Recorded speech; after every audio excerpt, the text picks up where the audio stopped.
Hello. Hope everybody's having a good week so far. Today we're going to be talking about different communication theories. We're going to go through a bunch of them. Now, this is going to be a lot to kind of take in at first, but I'll be sure to clue you in on which few I think are going to be really important for you guys moving forward. I think it's really exciting to note that this will be our last lecture of the semester, right? So after this lecture, you'll have all the information available to you, right, for this whole class. So obviously we still have our second test, and then we will have some sort of a final as well. And those will be the last two things that we'll do in this class. So, interpersonal communication, a theoretical foundation, right? So all these theories have to do with interpersonal communication. The first concept that I want you guys to be thinking about while we're going through all these different theories is this concept of self-disclosure. Self-disclosure is very, very simple. All that means is what you choose to reveal about yourself, right? So what do you tell other people about yourself is self-disclosure. Four things that affect self-disclosure. The type of relationship that you have with someone. So if you think about your closest friends or your significant other, you're going to self-disclose things to them that you aren't going to self-disclose with people that you aren't as close with. The second is gender. So men and women tend to disclose different things. Right? Women have a lot easier time disclosing things that are personal. Right? Men tend to bottle that up a little bit more. So there's differences in what we disclose when it comes to guys and girls. Culture can also affect self-disclosure. We live in a very individualistic country. So talking about yourself is not uncommon, right? It's totally fine. It happens a lot in our country. But if you were to go somewhere that was more of a collectivistic culture, right, talking about yourself would be seen as tacky and possibly rude. And then the fourth thing is the setting or the context. So if you are with your significant other or one of your friends, you guys work together. The things that you talk about at work and the things that you talk about outside of work are likely going to be different. They're likely going to be different. There's things that are appropriate for work, and then there's things that are appropriate for outside of work, right? So the context, the setting, where you are, right, is going to affect self-disclosure as well. So why do we self-disclose? Well, I'll give you three reasons. The first is it is essential to form interpersonal relationships.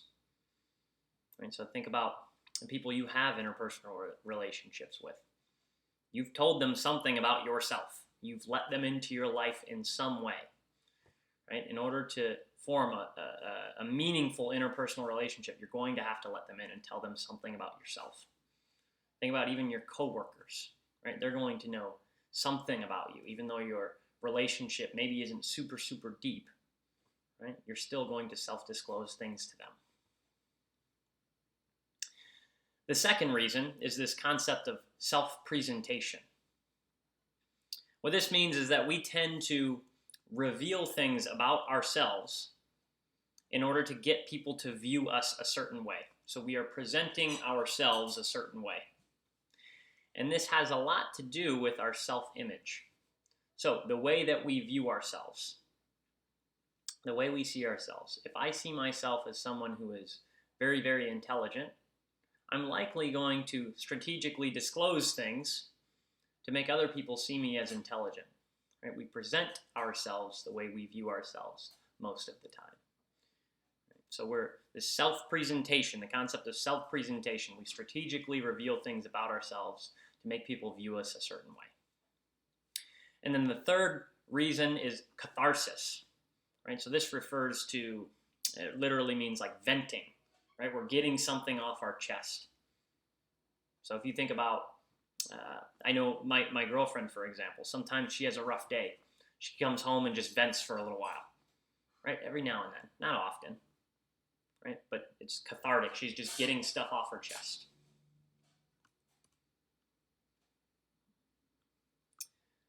A term we covered in chapter 14 is rhetorical sensitivity. It's relevant again for this chapter. So rhetorical sensitivity is taking into account the meaning of what you're saying before saying it and altering the delivery to encourage a more positive response. Right? So this is generally applied when open disclosure is harmful. Right? So simply just coming out and saying, right, exactly what you're thinking could be somewhat harmful, so you're going to alter the message. Right? It's still going to mean the same thing, but it's going to be delivered differently to encourage a more positive response. Okay. This is a theory that will be important for you guys moving forward. Uncertainty reduction theory. What this theory states is that when people meet, they generally like to reduce the amount of unknowns about each other. So simply put, they try to get to know each other better. They engage in maybe small talk. Now, this theory goes on to state that there are generally 3 reasons that people want to reduce these unknowns or get to know each other better. The first is an anticipation of future interaction. So, simply put, you think you're going to interact with that person again. You're going to see them again. Right? So you want to get to know each other. The second is an incentive value or reward. So you want to get to know this person better because they have something. They can give you something that you want, whether that's inclusion, right? Whether that's belonging, whether that's me, right? Whether it's me, I'm giving you a grade of some sort, and so you're trying to get to know me better, right? I tried to get to know you guys throughout the semester, right? Because it makes me a better instructor for you guys. And then the third reason is deviance. Deviance means this person acts in a strange or unusual way. This draws us in. We want to learn more about the person because it's odd to us. So a Netflix series that I watched a few months back was I'm a Killer. And what they did for this series was they went into they went into jails for people on death row. They interviewed people on death row. And they gave them a chance to tell their side of the story. So what happened? What'd they do? Why'd they do it? And some people were like, oh, they would tell you what they did, but they kind of passed the blame off to other people. And most of them, though, were like, yeah, here's what I did. I deserve to be where I am. This was bizarre to me. I was like, wow, this is crazy. Right? But I was very drawn into these people. And the reason why, right, is they act in a deviant way. Right? They act in a way that I'm not used to. Right? I'm not used to people operating that way. I'm not used to people thinking the way these people think. So that's deviance. And that is the third reason people try to get to know each other. The next theory is uncertainty management theory. Just like the name says, this refers to the way that we manage uncertainty. So there are generally four ways we manage uncertainty, according to this theory. The first way is we adapt to it. So think of somebody who is going into brain surgery where there is a low survival rate for the operation. Right? How might they adapt to that uncertainty? They don't know if they're going to live or die. Right? They might adapt to it by trying to focus on the positive, right? Or they might focus on the short term and make their time left here on Earth, just in case, right? They might focus on their time here on Earth and try to make it very valuable before the surgery. So, they adapt to it. The second way is they rely on social support. So when we are uncertain about something, we often lean into our family, our friends, and we share that burden with them. The third way is we might balance the need to know with the need not to know. So sometimes uncertainty can be comforting to certain people. An example I can think of is there was my girlfriend's was it great uncle, I believe, passed away from cancer, and we don't know this for certain, but it is speculated by us that he thought he had cancer, and he refused to go get checked out by a doctor. Now, why would he do that? Right? Why would he do that? Well, that uncertainty of being like, I might have cancer, I might not, was a lot more comforting to him than actually having to go in, see a doctor, and face the fact that he certainly does have cancer. Right? So it's balancing the need to know with the need not to know. Sometimes we find solace and comfort in uncertainty. Another situation that would create uncertainty is when there's conflicting information out. Right? So we have one source that says this other source that says something completely different, and generally what we do is we determine which information to trust and which information to disregard. So we cling to one piece of information as truth and the other piece of information as fiction.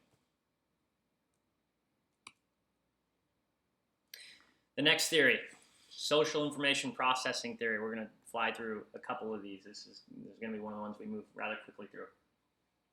Social information processing theory pertains to electronic relationships, and it states that electronic relationships grow based on the information people learn about each other and form impressions.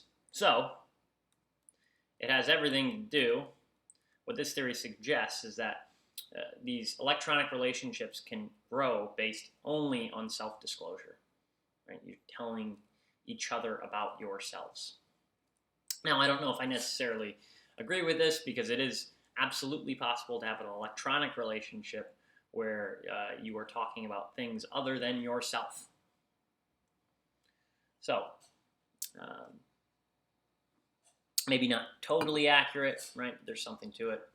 A concept that comes along with this theory is hypercommunication. And what this means is generally with these electronic relationships, there is this constant communication and almost over-communication where people are always talking to each other. Okay, this is an important one. Social penetration theory. This theory has to do with the way communication becomes more personal in relationships over time. And the two concepts that go along with it are breadth and depth. Okay.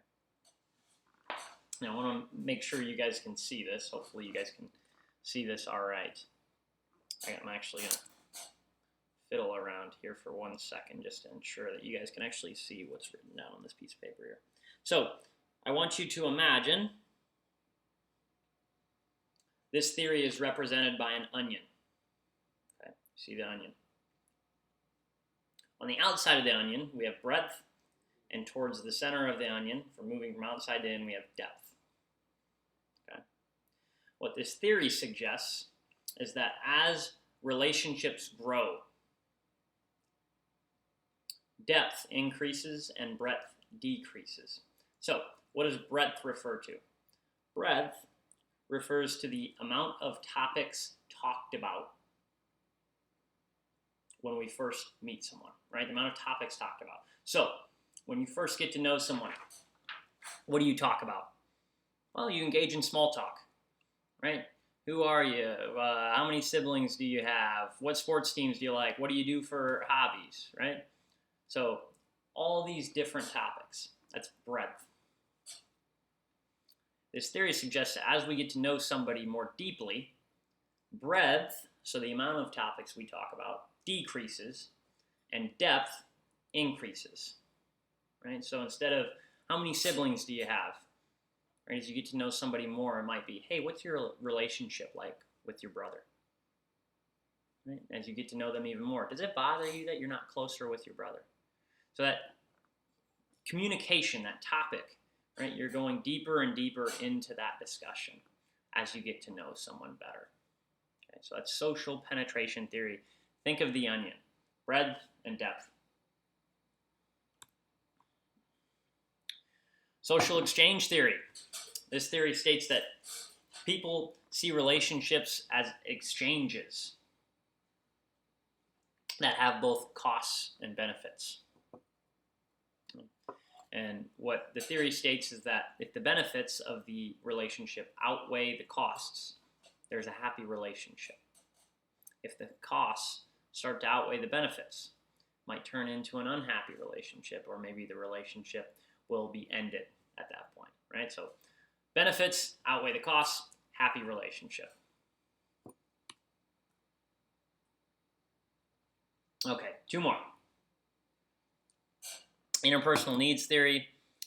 This is a really simple and straightforward theory. It states that we enter into interpersonal relationships to fulfill three needs. A need for affection, right? So physical touch and things like that. Need for inclusion, right? So belonging to a group. And a need for control, right? So you like to control the relationship and move it and steer it where you want it to go. And then finally, dialectical theory. This suggests that relationships cause tensions that simultaneously push and pull people in different directions.